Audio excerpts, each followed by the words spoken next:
going on, everybody? Chris here from Projectoption, and welcome to the ultimate guide to options expiration.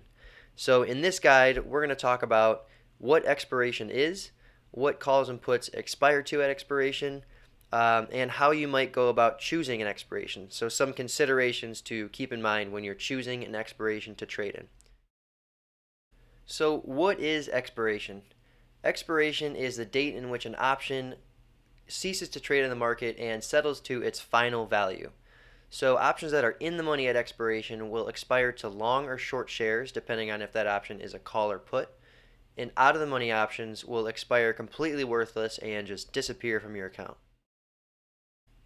So let's go ahead and take a look at the various scenarios that you can encounter at expiration. So if you have a call option and you're long that call option, if that option expires in the money, that option is going to expire to 100 shares of long stock.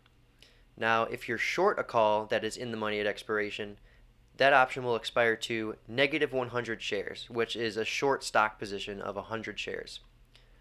If you own a put and you're long the put, if that option is in the money at expiration, that long put is going to expire to negative 100 shares per contract, which is a short stock position of 100 shares. If you're short a put option that is in the money at expiration, that position will expire to plus 100 shares, so a long stock position of 100 shares. Now, it doesn't matter if it's a call or put, long or short, if an option is out of the money at expiration, it'll expire worthless. Now, there's a really easy way to memorize all of these scenarios. If you have a bullish option position that expires in the money, that position will expire to plus 100 shares. So a bullish option position would be a long call or a short put.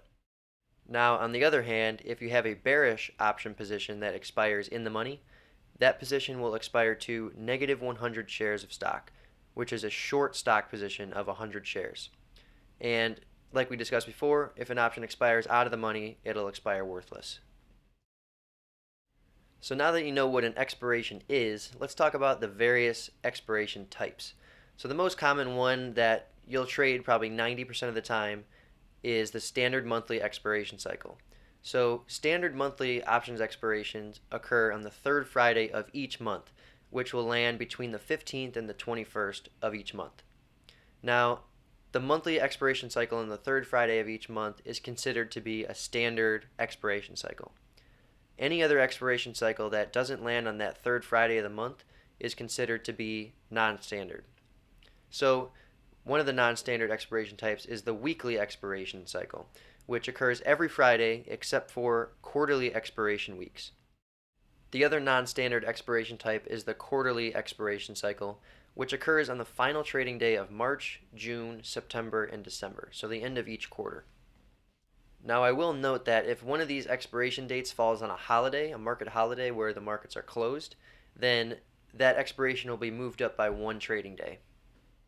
The last thing I'll say is that you have to the end of the trading day on that expiration date to close out any expiring option positions. So let's say you have an in-the-money call that is expiring on that third Friday, but you don't want to let it expire in the money.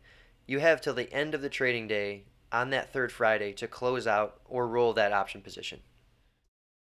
Now, the only exception to this is that there are a few products with expiration dates that may not fall on that third Friday, and also some of the expirations might be AM settled, which means those options will expire on the morning of expiration as opposed to after the close. So the two products that come to mind when I say that are SPX and the VIX. So if you're trading standard monthly SPX options, those options are AM settled on the third Friday of each month. So the last day to trade SPX options in the standard monthly cycles would be the third Thursday of each month. Now, VIX options in the standard VIX cycles will actually expire on the morning of the Wednesday that is 30 days before the SPX expiration. I know it's complicated, but we'll deal with that separately in another video, and we'll just focus on that. So as long as you're trading normal stocks and ETFs, just know that your standard monthly expiration cycles will be on the third Friday of each month, and you'll have until the end of that trading day to close or roll your option positions. So you might be wondering, what's the longest term expiration cycle I can trade? Well, this is an example of actual Apple expiration cycles on December 9th, 2016. So as we can see, we have an expiration that's expiring that same day with 0 days till expiration. Now that cycle is a weekly cycle. Now 7 days from December 9th, we have a monthly expiration cycle that is expiring. Now if you go all the way down, we can see that we have an expiration cycle that's 770 days away, which is over 2 years away.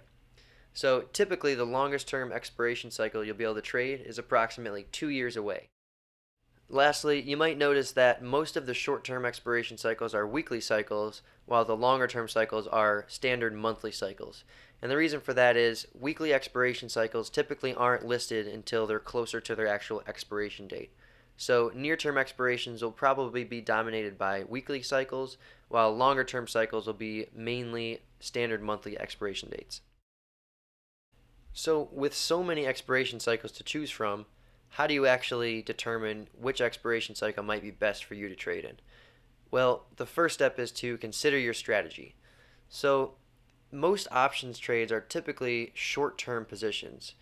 And if you depend on time decay for profit, so if you're selling a lot of options, you'll probably have to stay more near-term because there's really not a lot of option decay in longer-term expiration cycles. A lot of the option decay happens in the cycles that are, 90 days or closer to expiration.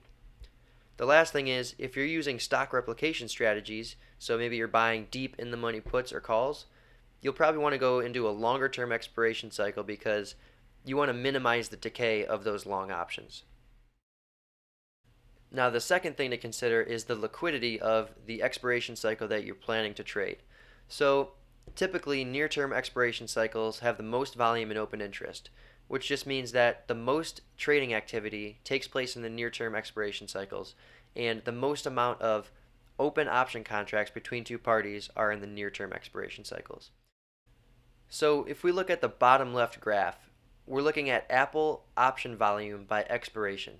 So the most near-term expiration in this example is 0 days, which means that expiration is on that same exact day. So it makes sense to see the most volume in that expiration cycle because there's probably a lot of traders that are closing their option positions or rolling them to the next standard expiration cycle.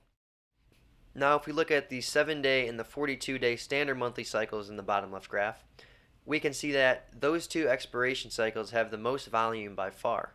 Now that means that staying in those two expiration cycles will benefit you because there's more people trading in those cycles, which means it's going to be easier for you to enter and exit your option positions. So if we look at the bottom right graph, we're looking at Apple option open interest by expiration. Open interest shows how many contracts are open between two parties in those options. So again, looking at the 7-day and the 42-day expiration cycles, we can see that those two cycles have significant open interest. Now, while the 406-day cycle has 931,000 open contracts, we can see that the volume in that 406-day cycle is very low compared to the 7-day and 42-day standard monthly cycles. So when you combine volume and open interest, we can tell that the first and second standard monthly expiration cycles are the most liquid, which means that we might want to stick to those expiration cycles if we're trading short-term option positions. Alright, well let's recap what you've learned in this video. So an option's expiration date represents the final day that the option can be traded before settling to its final value. Long calls or short puts that are in the money will expire to plus 100 shares of stock per contract, while short calls or long puts that are in the money at expiration will expire to negative 100 shares per contract. Standard expiration cycles occur on the third Friday of each month, and all other expiration cycles are considered non-standard.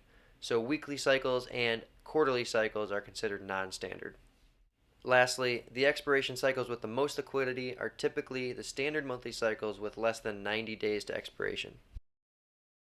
Well, that wraps up this video on expiration. If you enjoyed this video, please subscribe to our YouTube channel as you'll get alerts when we release new content.